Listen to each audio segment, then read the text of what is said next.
What's good, YouTube? It's Ricky Rose coming at you with a brand new video. And in this video, I'm going to be going over the best lockdown build in 2K20. Now, this is going to be my second build. I made it literally yesterday, and I'm grinding the badges right now as we speak. Now, I believe LD2K, this is the build that he's going to be using throughout the 2K20 year. But I actually found this out because I ran into somebody that had this build in the park. And this mother, like, he literally did everything besides shoot. He did pop a few middies, but after that, even though they lost though, I ain't gonna lie, but he was just stealing everything. He was just catching rebounds over everybody. It was ridiculous. But you have to make this build correctly. And there is a certain way that you can kind of like maneuver it to make it even better. But the way that I built it, I strictly made him finishing and defense. That's just because that's what I wanted. I didn't really want to have that shooting aspect because I already have my little sharp. If I want to shoot, I'll just switch on to him. I wanted to make a slasher and a defense, and that's what I do. Now, for the physicals, you already saw the pie chart. Obviously, just go all the way down to the bottom and pick the defense. Now, for the pie chart, it's completely up to you. You can go with, you know, the one that gives you the most strength, but I don't really recommend it because you're a lockdown. You have to move as fast as possible. You would want to run down the court, run those fast breaks, because in reality, you are a driving, finishing defender.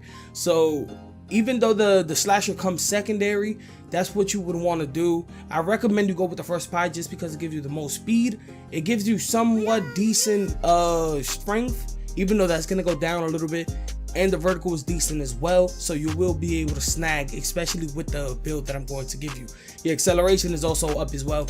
You're going to be leaving everybody behind. And the reason I made this build was because I did not want to run with a center. I feel like centers in this game are completely useless. They're only made to basically dominate anybody in a drop step or just snag over everybody. But if you look at the vertical, the speed, the acceleration, the only thing that will probably most likely have over this build when it comes to a center is the strength.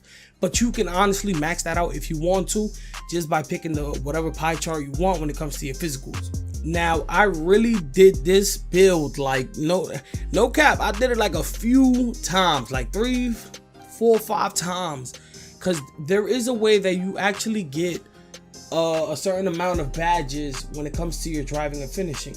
As you can see, I do get 15, but if I was to create and I like inspect him all the way in, you will not get the lockdown build that I want you to get. So if for this build, you're going to want to have a 85 ball control. After that, everything else is up, but you still have 15 finishing, but you have to do it a certain way. Because if you don't have any shooting attributes, this is what's going to hurt you. This is why I'd rather have no shooting attributes and have that one driving, finishing badge, just because I can complete the set and make it a gold badge. So I could get 5 gold badges if I really go into it, instead of having 4 gold badges and 1 that's silver. So if I minus this one right here, which for this build, you have to have a 80 or lower driving dunk in order to actually get this build, because this build is mainly focused around defense. So if I drop it down once, as you can see, I get 14 driving badges, but I do want that 15, so I'm going to put the 85.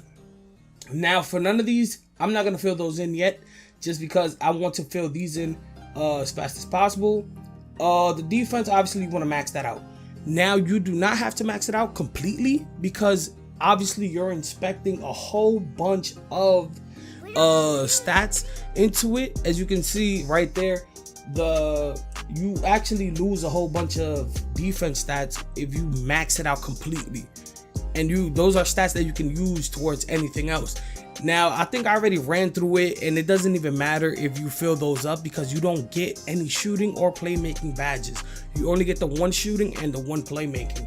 So there is no point. So for me, I just maxed it out completely and I went with it. For me, this build is strictly for snagging and cooking, running the fast break, playing defense, and that's it. I don't want to run with a center, but if I do, it's going to be overpowered. I can literally cherry pick depending on my center to get the rebound and be gone just because my speed is insanely fast. You're gonna be the only person that can probably catch up to you is a guard, but I'm gonna show you how you can actually beat a guard. So you have 45 left over.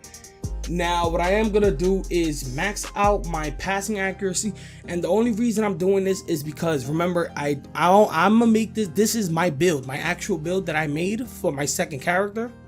So the reason I max out the pass accuracy is just because since I am gonna be going against centers, when I snag the ball, I'm gonna want one of my teammates to run the fast break, and I'm just gonna throw him the ball. I want to have as much pass accuracy as possible, and that's how I'm gonna get my build in the finale. Now you do need to invest, I believe it is 44 or 40, that's the minimum, in order to get this build. Just keep in mind that you have to have at least an 85 if you're gonna copy this exact build. Now if you want to get this, you have to have at least an 80, but when you tweak this around and you play with the badges, this is the build that you can actually receive. Body type is completely up to you. I just went with compact just because it just gives him those little rip cuts, and it just he looks more agile. But I am gonna max out his height simply for the fact that I can snag. I can still run faster than any center on the court.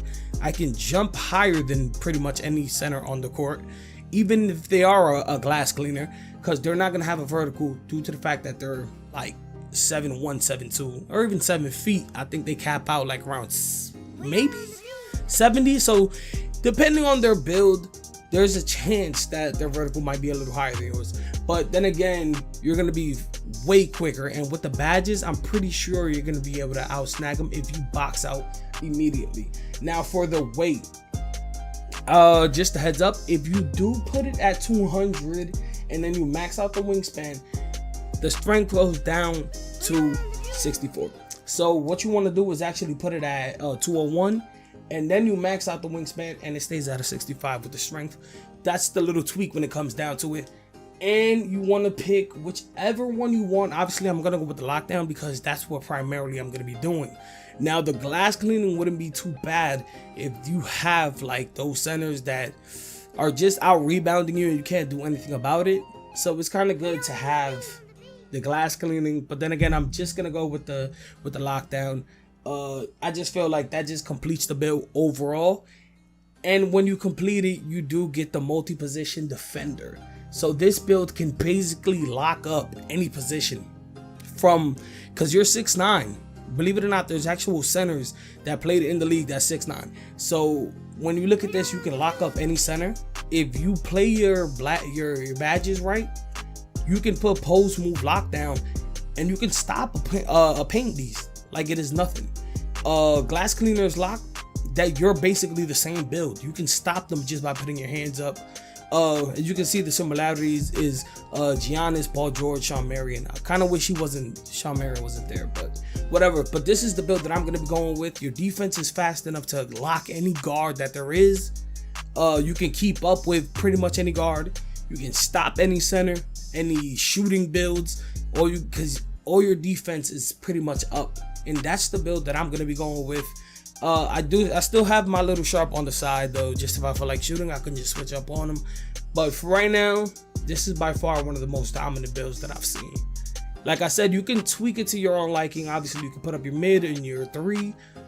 It's completely up to you. The only reason I put the passing accuracy is simply for the fact that if I catch a rebound, I want to kick it all the way down to my fast break runner, and I want him to score off the bucket. But once again, feel free to tweak, play with the video, and just let me know what you came up with. But that is going to be the end of the video. Please leave a like, subscribe, leave a comment, let me know what you think. You already know who the fuck it is, man. It's your boy Ricky Rose, and I'm out of here.